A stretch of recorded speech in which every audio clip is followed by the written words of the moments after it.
Hello and welcome to Women's World on Global Television, where we spotlight issues affecting women, challenge injustice, and bring practical solutions through bold and meaningful conversations. I am Anita Patrick, and of course today I'm joined by my amazing anchor, or co-host, because we don't just anchor alone. We co-host the program in person of Priscilla Obasi. Hello, Priscilla. Such an honor. Are we twinning? I didn't realize that. It's like color, like the black and white thing. Exactly. So okay,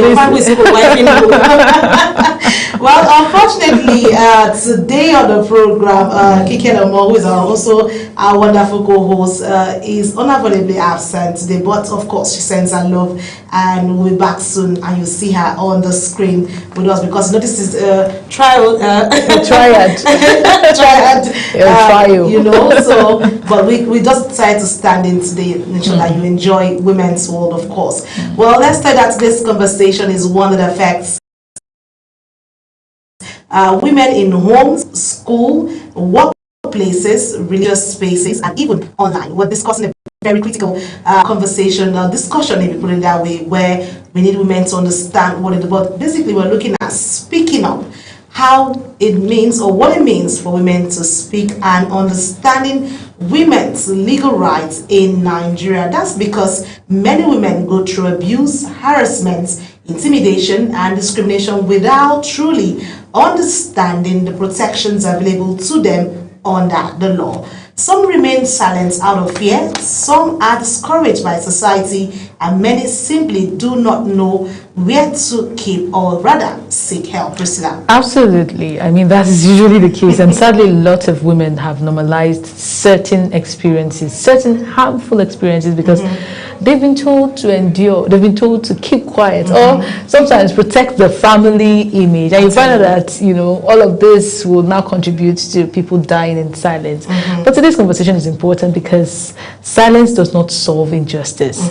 Women need to know their rights, need to understand reporting systems, and realize that seeking help is not a shameful thing. It is not a shameful thing, Priscilla, because absolutely that's the right way to perspective to think and how to go about it. And beyond the awareness, like women, we always speak about women advocacy and creating the awareness. We also need conversations around accessibility. Can the average Nigerian woman truly access justice? That's one question on the lips of many. Are institutions protecting women enough? And what practical steps should women take when faced with abuse or harassment? All of this and more will form part of today's discussion. Please stay with us. It's still Women's World. When we return, we'll be joined by an experienced legal practitioner who will help us unpack these realities and tell us how to handle and break that particular cycle. Please stay with us.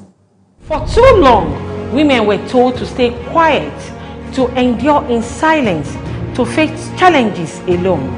But silence never defined us. Women are actually one of the best peace builders you can come across, because they will build peace in the home front, they will build with their children, they will build in the community, they will build at their meetings and in their churches. Across Nigeria and beyond, women are breaking barriers, from entrepreneurs building thriving businesses to mothers transforming communities to everyday women. Women's World celebrates all sides of womanhood. We share untold stories of women from pain to victory. This is more than a show, it is a platform for women to be seen, heard, and to be empowered. Every story matters, every voice counts, because women are empowered to change families, communities, and the nation. Join us as we showcase women's untold stories. From pain to victory. This is Women's World on Global Television. Your story, your health, your power. Hello, it's good to have you join us back on Women's World, of course, a program where we spotlight issues around women, affecting women from all sectors, and how to get them set to defend themselves if very possible. It's true. Of course, I'm still here with Priscilla Obasi, and we're co-hosting this particular program. But right now, joining us is a distinguished legal practitioner, an educator, and advocate with over 2 decades of experience in litigation, arbitration, mediation, and legal development. The coordinator, Africa Women Lawyers Association, Barrister Oluwatoyin Bukola Aladegbemi, I hope I got that correctly. She's deeply passionate about human capacity development, women's empowerment, and justice accessibility, and has impacted lives through law, education, leadership, and humanitarian initiatives across Nigeria.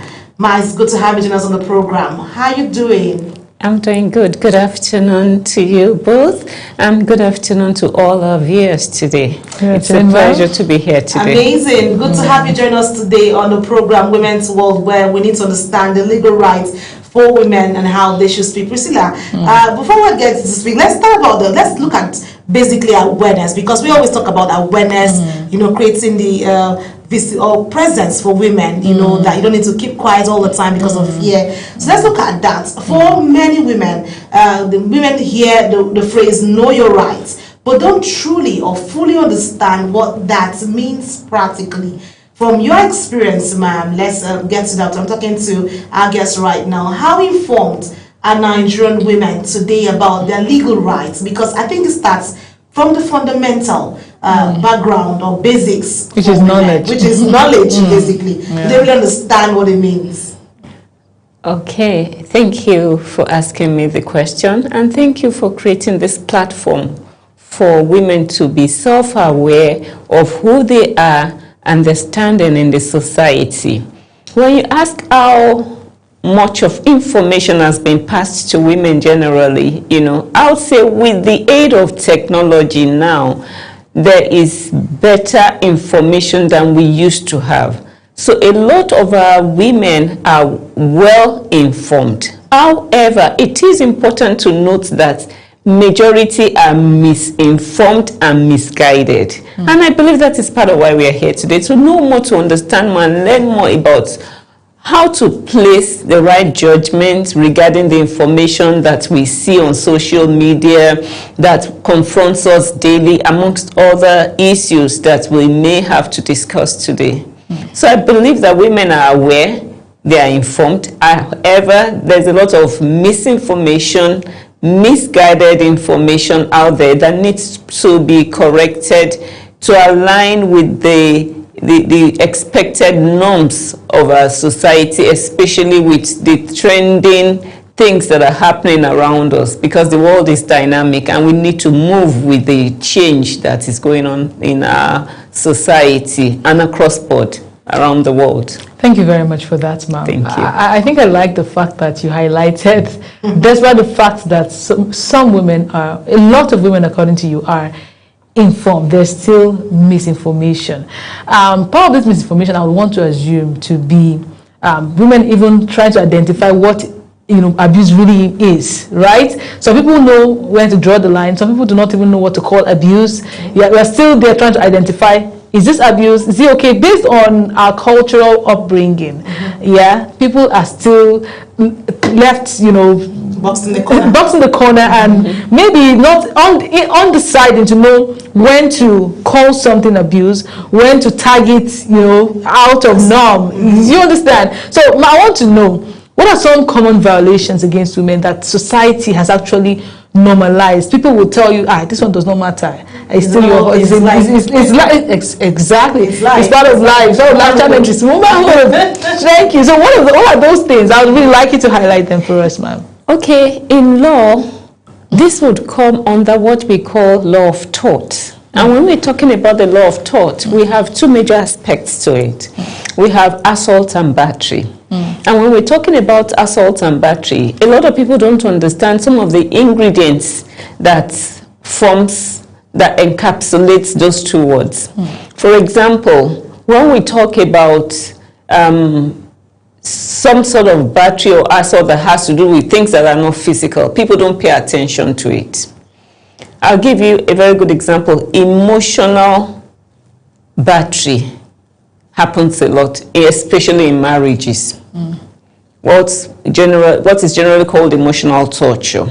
Abandonment is another one. So there are so many, uncountable. But because the society is not well educated enough to understand that there are some aspects of our do's and don'ts that we should adhere to, we overlook those aspects. So yes, we have other aspects too that the society don't pay attention to. For example, if a wife and a husband have issues, the first thing they say, does he beat you? The issue may not be physical beating. Emotional part. We have the emotional part, we have the psychological aspect of it, amongst others. So it is important for us to understand that, yes, there are some that you may not see, but it happens. And those aspects that we don't see occur more frequently. Ejection, rejection is all part of it. Neglect is all part of it. Yes.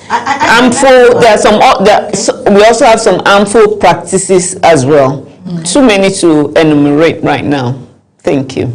Amazing. I like the fact that you've been able to do like a list, a rundown of these issues, because I think women need to understand what it is that is an abuse or harassment or something before they can actually start speaking about it. Like you mentioned, we have battery, we have neglect. Because I think that's one thing that is a major concern in homes, where you fell in love with somebody, you felt this is your friend for life, and then at some point it gets cold. Like in the layman's understand, when it gets cold at night, you don't have who to talk to, and you're choked up with a whole lot of thoughts in your mind, and it suddenly takes you into depression.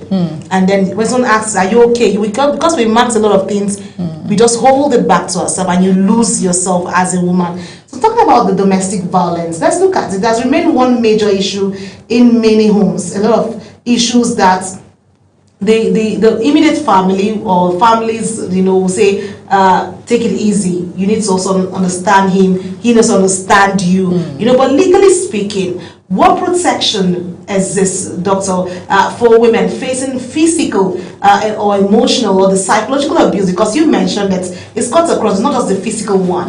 We have the emotional, which affects the mental stability, because women have gone through that phase where you've had childbearing, also bring its own part of it, and then the psychological part that keeps you in a stable space or a stable state. If you lose that, you've lost yourself as a person. So I need to understand the protection legally that exists for women in these circumstances that choose themselves for them.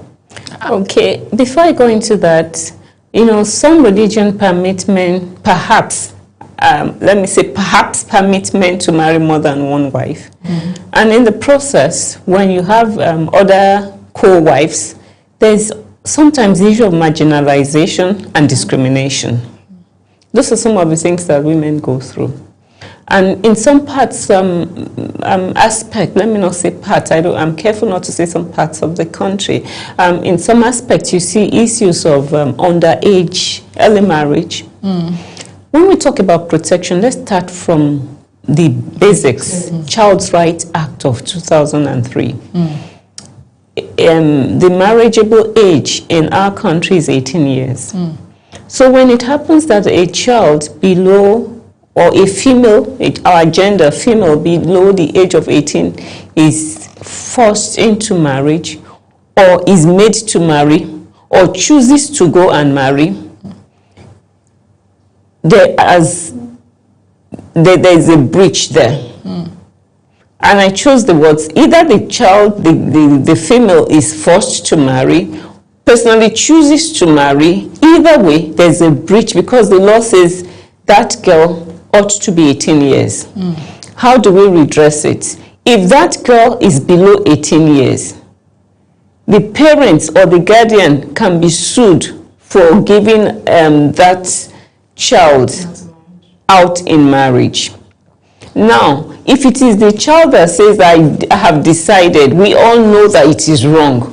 So it is still the responsibility of the parents or the guardian to stop the process until the child is 18. Okay. So we must note that, and that can be addressed in the court of law.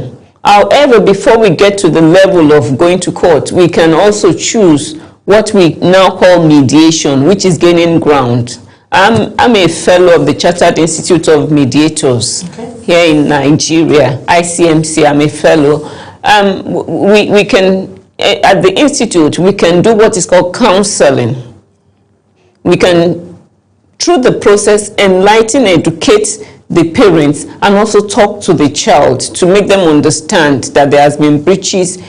It can wait till the child is matured enough. And the whole essence is to forestall certain things that can hinder the future of that child. We don't want to have a situation in which we are dealing with health problems, then thereby losing that child on the longer run. Because the body, the biological body of the child has to be well prepared and ready for the process she is going into. That is one breach. We've talked about the child's right. Now, in a situation in which two adults, their consensual agreement, choose to marry, and they realize that there's violence in the marriage, there's also protection under the law. It will now depend on, well, still talking about the child rights and still talking about a situation in which a child is made to marry. NAPTIP can also step in there, because it depends on the circumstances in which the marriage was entered into. For example, if it happened that the child was, I would use the word advisedly, kidnapped, taken to the husband's house, you can report to NAPTIP. We have NAPTIP to take care of that. In Abuja, where we reside right now, the FCT has a department which is called Social Department or Social Welfare. If adults have such issues, they can go and report at the social welfare. They may choose to go to, they may advise them to go to court or go for counseling. This counseling gives a softer landing, but if discussions, mediation fails, then you see a situation in which they would probably end up going to court to file for their rights. In Lagos State, they have one, Mabel, they have their own, each state has its own, but generally, every state has a department under the law, and a department under the state laws that handles such. And then parties can also choose to go to court, as the case may be.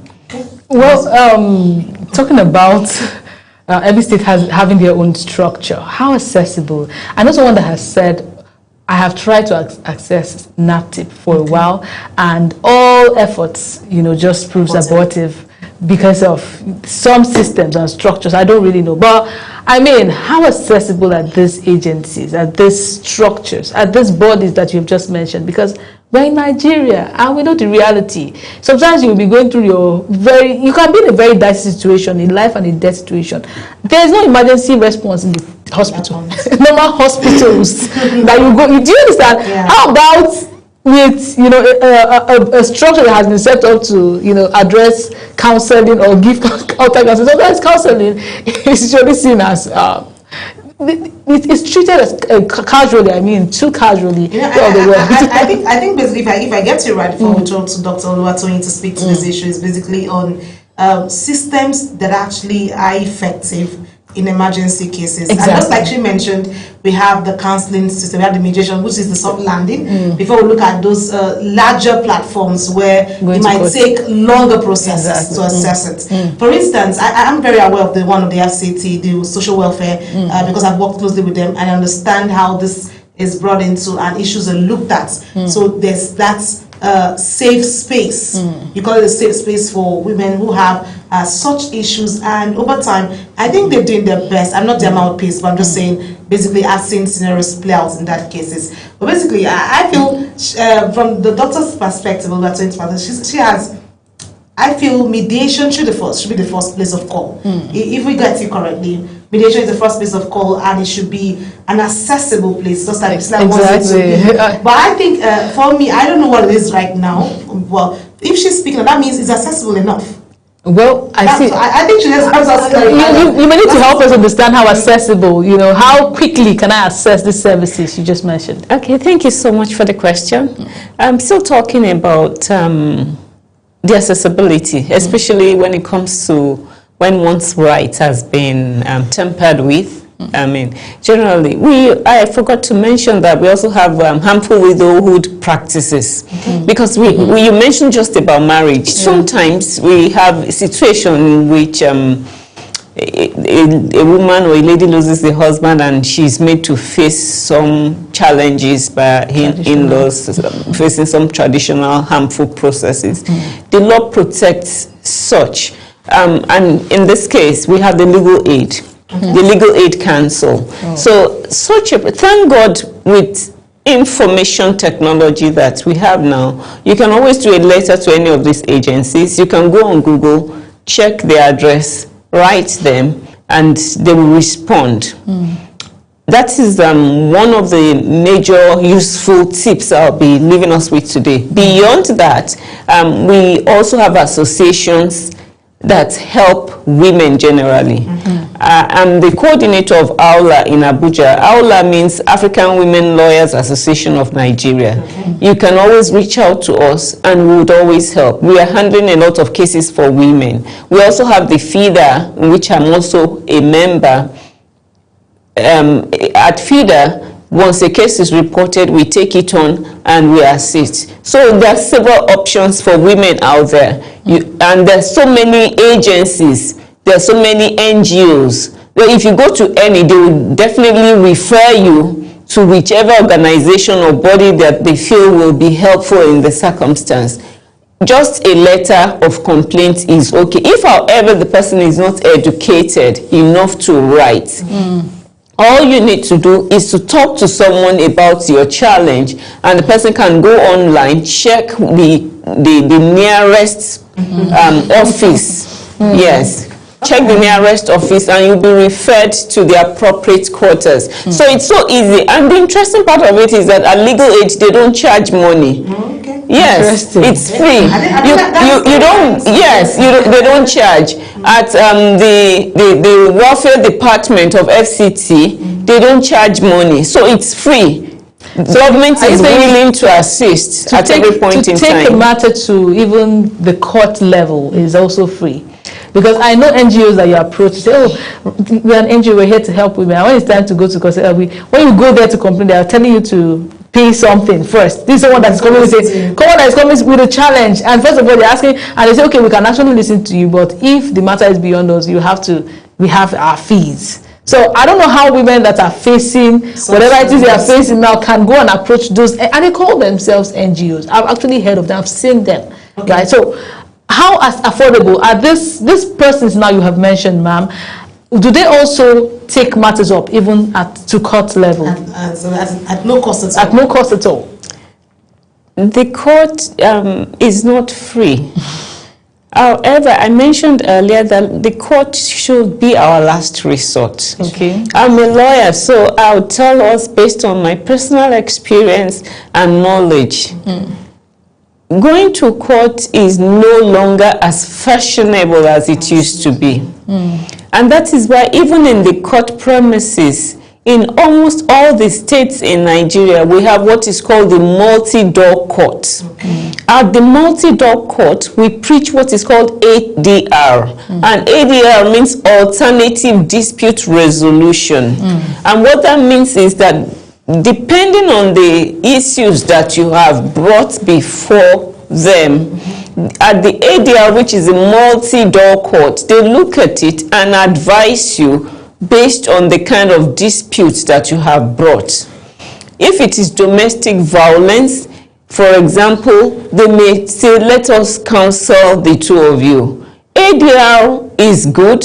It's our best option for now. And the last option we preach now is the courtroom. The courts are even congested. So why would you want to spend more money when you can have it cheaper and faster at the multi-door court? So there are some disputes that should not go to court ordinarily. They can easily be settled, like what we're discussing now when it comes to the breach of someone's right as with regards to gender, especially when we talk about matrimonial courses and all that. So we are advocating for people to go for counseling, to go for mediation, and before you go to court, you may also try arbitration. ADL gives us a platform, different platforms we can pursue to get results, and they are a lot cheaper. I also mentioned that at NAPTIP, they do not charge money. The government of the day has made it so cheap that you can walk in, write your complaint, and it will be addressed. At legal aid, they do not charge money. They give you the soft landing that you need. If you come to our association, for example, at Aula, we won't charge you money. We don't charge. We see it as humanitarian. FIDA does not charge. We see it as humanitarian. And there's also a body that is newly created, the MBA Women Forum. If you come to our midst, we'll attend to you, we'll listen to you, and then we'll ensure that you get justice. We don't charge. Okay, that seems very encouraging where you don't charge, because right now, women watching right now will see that for those who are victimized or who have been harassed in several ways, will have a hope of them where they can actually lay down the burden, if I put it in that particular context. Well, let's go beyond just that, because a lot of women fear speaking up, because they worry they will be believed or protected following the kind of circumstances they find themselves, or probably victimization they've been faced with almost every time or every day of their life. Why do you think silence is still so common among victims? Because even when you approach them to say you can speak up, they still feel my life is at stake, I cannot speak, or I'm going to be body shamed or stigmatized, so those are concerns that need more advocacy from associations like yours, Dr. You earlier mentioned for women that cannot, you earlier mentioned that for women that cannot surf the internet, they can actually talk to someone to help them do it.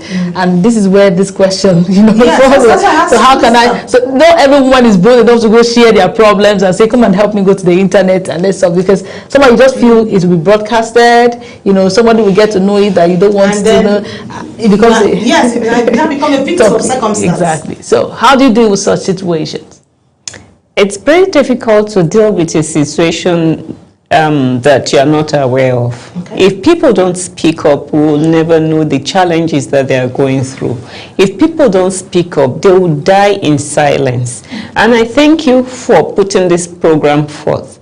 This program essentially is to make us understand and know that you should speak up. The world has moved beyond dying in silence. The social media is there. You can send anonymous questions out and get results. And my encouragement to every lady, every woman out there is that please speak up. And you can be creative when you're speaking up. You can choose to be anonymous.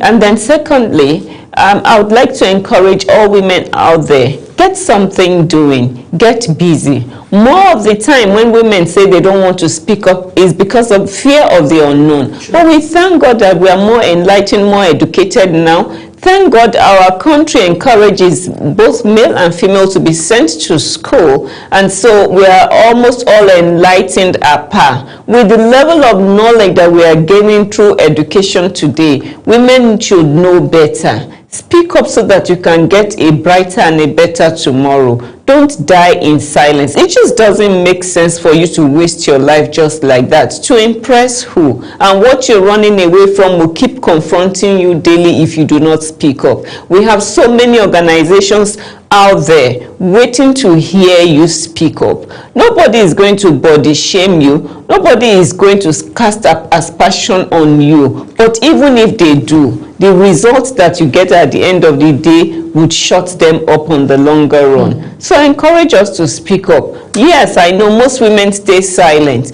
but we are now telling you, you don't need that silence. That silence can never be golden. It can only bring more problems to you. Thank you.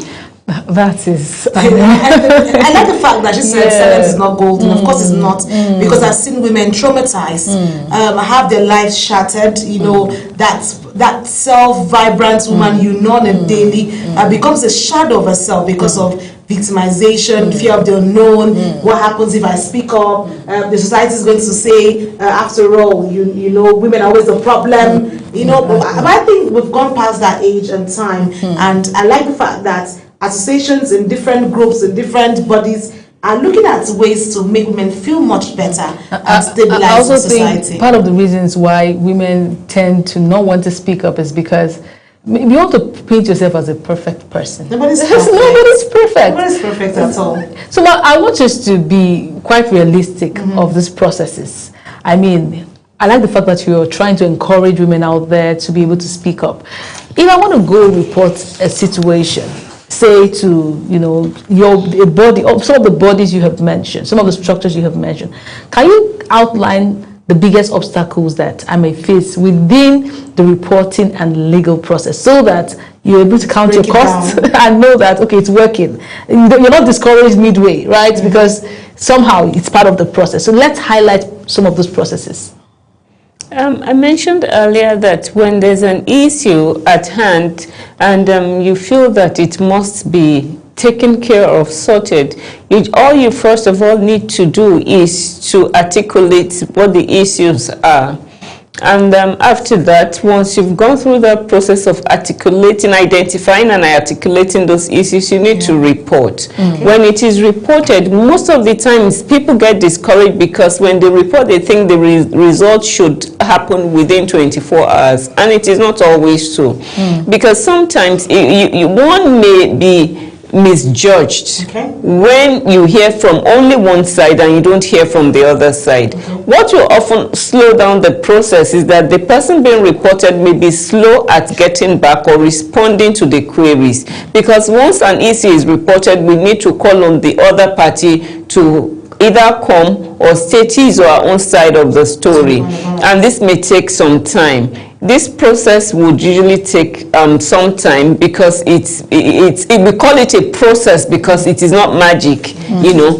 Now, talking about the next stage, once you report, the other party has to be called upon to state his or her side. It will depend on the how soon the person responds. Then after that, we take it a step at a time. How do I mean? Getting them to be physically present is also important. However, we have circumstances in which maybe one of the party may not be physically present. Thank God for technology. We can do online. You can use the online approach. Yes, perhaps if we're doing the online approach, it makes it faster, but it's a process, and people need to be patient enough for the process to come to fruition. And in the process, in the time of waiting, I always encourage counseling. You could go for counseling, go to a properly trained counselor. We have institutes that train now, not just anybody. Don't just identify people with the gray hair. It doesn't work like that anymore. Ensure that it's someone that is properly trained that counsels you so that you don't make the wrong step. Results will definitely come, and it is usually more positive than negative. So we just have to endure the process, because before you got to the stage of the dispute, it took a process, and it's usually longer. That's just it. All right, so I like the fact that you mentioned this processes and it guides the one who is going to be facing, or who is currently watching right now, and is also probably facing this abuse himself, because we know a lot of women face this and they just keep quiet. And you know, just like we mentioned at the start of the program, the reasons, you know, why they keep silent, and understanding the particular strengths or rights they have legally. So let me ask you basically, Dr. Oluwatoyin, what immediate steps should a woman take, and where can she seek help? Because although you mentioned that from the mediation centers and all that, but for one who is for instance in the rural area, currently, who doesn't understand what we're saying right now, because let's say for instance, there are also societal pressure, you know, for the classy or the elite woman who understands basically the societal pressure with the trend of the new media, which has given a lot of women the platforms to speak their mind, to speak up on the issues. You know, those are areas I'm really concerned about. Someone watching right now going through this phase, because sometimes families encourage women to manage it quietly. You know, and what damage does this culture of silence really create? Because that's where I have a problem. I've seen women who are close by and they've had to go through these phases, and they always say, I'm just trying to manage it. I don't want to tarnish my image. The world is crazy now. I have children. You know, I have people looking up to me. But you're becoming a delusional person for me. That's what I want to use. You're becoming a shadow of yourself. So I want to walk women through watching right now, experiencing that particular pressure of society, pressure of fear of the unknown, and then being caught in the web of I don't know how to seek this help. Because basically we're talking about speaking up. We want people to speak up. People actually do want to speak up. But it can be difficult. Because it's of not course, logical we sometimes. have bodies like Dr. Oluwatoyin's association, which is even here in Abuja. We have across different states. It is high time women know that it's no longer about societal pressure. I also want to add to that, right? Talking about the first steps. Most times they say, oh, keep your evidences, gather your evidences. Yes. And we have also seen situations where women come out and, you know, they talk, but you cannot trace any evidence to what they are saying because they have not calculated that reporting process. That process that proves indeed what they are saying is true. So it's not just about a woman coming to cry, because most times women come out to cry and the tears are fake, right? But there are times like that. The woman will come and cry, and at the end of the day you find out that she might actually be lying. She might be the one even terrorizing the man. No, but sometimes we've had scenarios, we've had cases, we've seen stories. Like I said, the new media is one place that has the pros and the cons of things.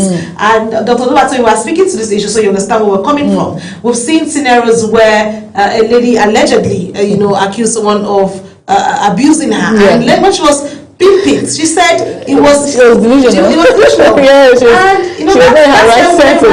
the women are the one playing the pranks on them. We've also had scenarios where practical thing where women are also being the same, abused is that scenario, and women don't have the voice to speak because at some point they've been victimized and they've kept themselves in that shadow where they cannot speak up. But you have spoken about this legal rights. I want to speak basically on the speaking up. What do I need to have? What do I need to do to ensure that I am speaking up? Am I on the right track? What do I need to present to the public? What are your evidence? Exactly. How to gather your facts? Thank you. That's it. To give that report when you're going to associations or bodies that can actually help, basically. Thank you so much. This is a very interesting question because more often when I say people, I'm still talking about my gender here today, right now. When they come out to speak up, the evidences are destroyed or they are not properly articulated or captured. I mentioned earlier, the first thing is to articulate what the issues are.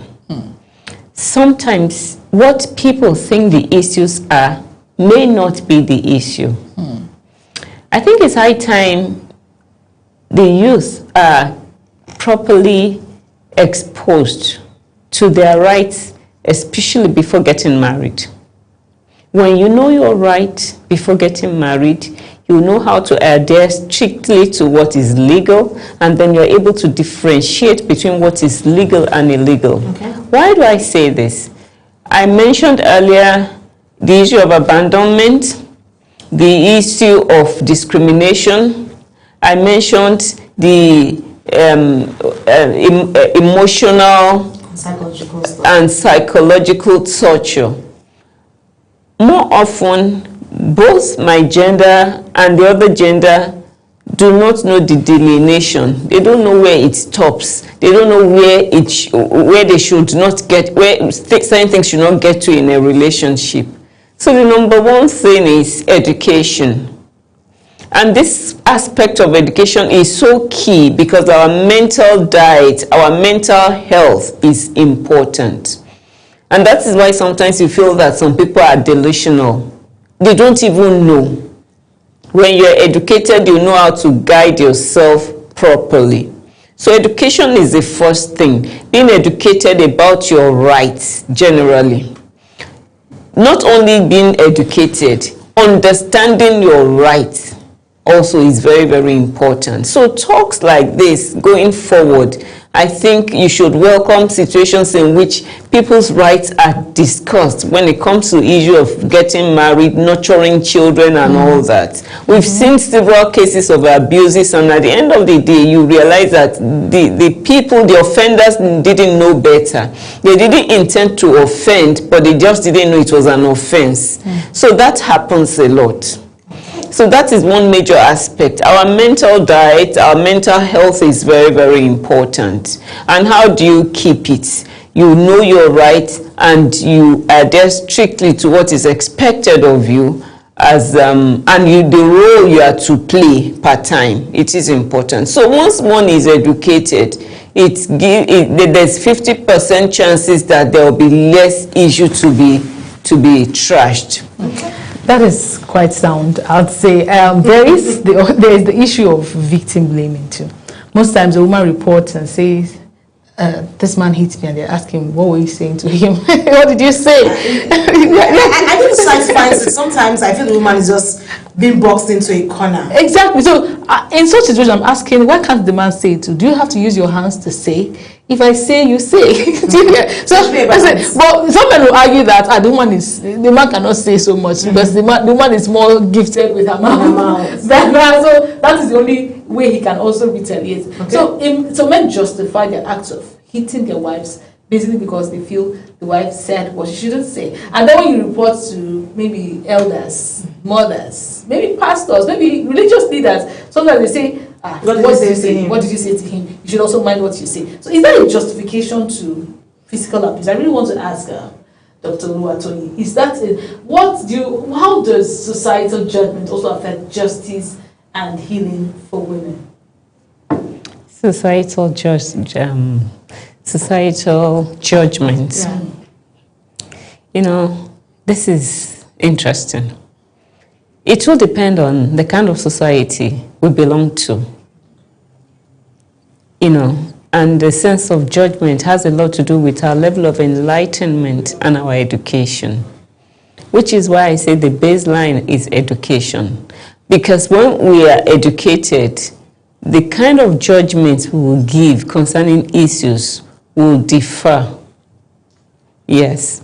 So when we talk about societal judgment and getting justice for women, I said earlier, one thing that is germane, don't die in silence. Your mental health is very important, and individuals are peculiar. There are no two people that are the same, and that is why the way we react and respond to issues may be different.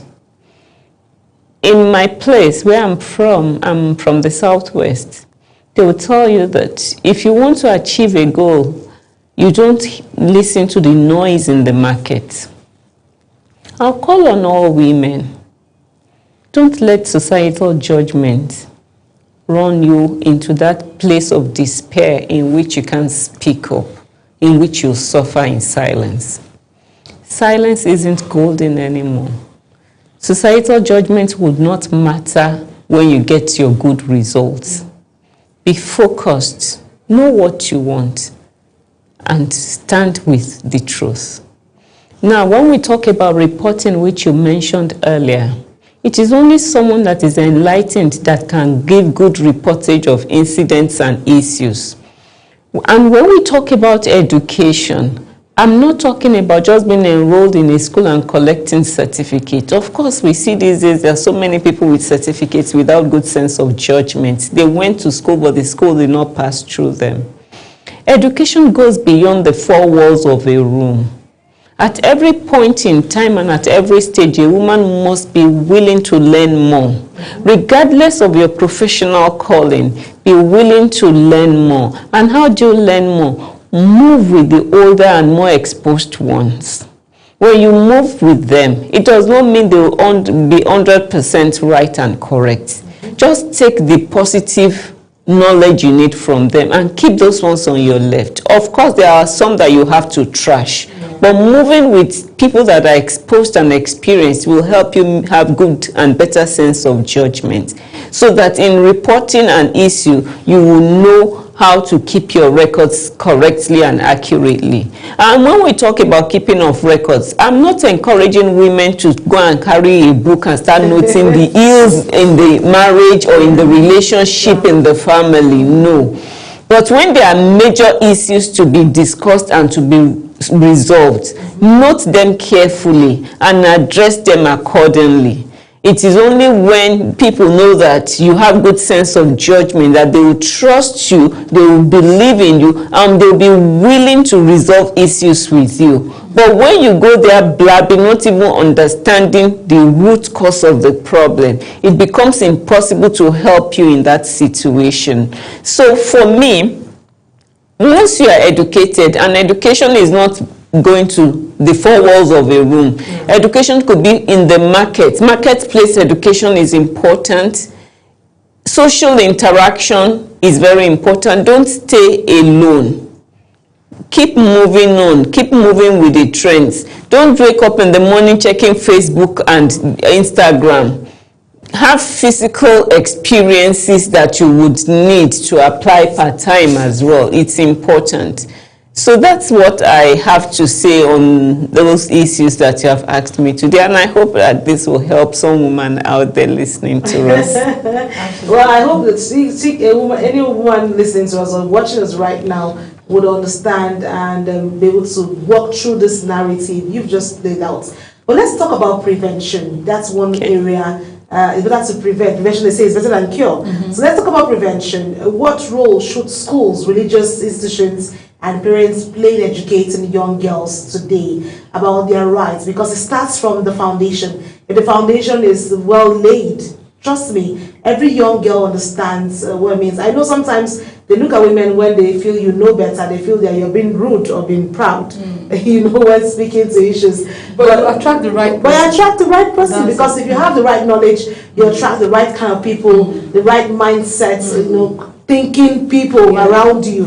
You know, it doesn't matter how they set you, as long as you where you're supposed to be at this point of your life. Like I was speaking to me, said, you know, if you're here and someone is trying to bring you here, don't even pay attention to it. Just stick to what you know, because it doesn't mean you're rude. It means you understand where you're headed and how far you can go. So, Dr. Oluwatoyin, let's talk about the institutional bodies, how they help young girls understand their, like associations like yours.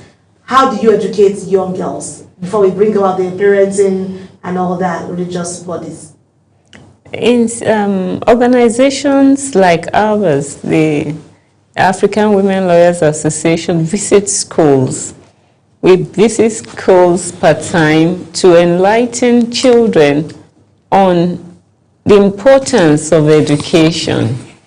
We talk to the girl child on what the law says regarding them as individuals, and we also counsel them on the moral aspect of living.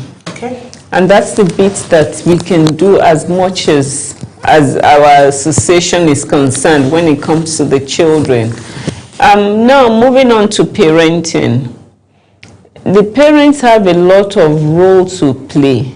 And my first suggestion to us is that women generally, especially our modern day ladies, try to be good role models to your children. Whatever you do not want your children to emulate about you, do not let them sniff it, let alone see it. For example, the dress code. You must dress well, dress appropriately for each occasion.